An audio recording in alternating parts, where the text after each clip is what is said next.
শিক্ষাগত যোগ্যতা তো এখন পর্যন্ত বেঁধে দেয়নি, বরং আমরা রাজনৈতিক যোগ্যতাকে গুরুত্বপূর্ণ মনে করি। এতদিন বাংলাদেশে বিভিন্ন বড় বড় সো কল্ড পেশার মানুষজন গিয়ে সংসদকে তারা সৌন্দর্যমণ্ডিত করেছিল, কিন্তু আমরা কি দেখেছি, তারা তাদের জায়গা থেকে মানুষের প্রতি যে দরদ অনুভব করা, মানুষের জন্য কাজ করা, ন্যায় নিষ্ঠার সাথে কাজ করা, এই কাজগুলো করতে পারে নাই।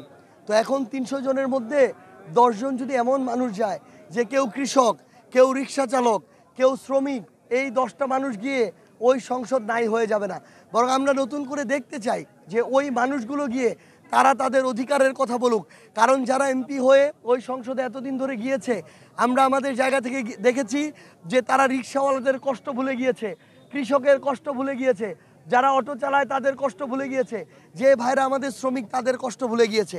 আমরা চাই যেমন আইনজীবীরা যায়, ডাক্তার যায়, ইঞ্জিনিয়ার যায়, শিক্ষাবিদরা যায়, আমার কৃষকও ওই সংসদে গিয়ে কৃষক হিসেবে সারা বাংলাদেশের কোটি কোটি কৃষকের প্রতিনিধিত্ব করুক।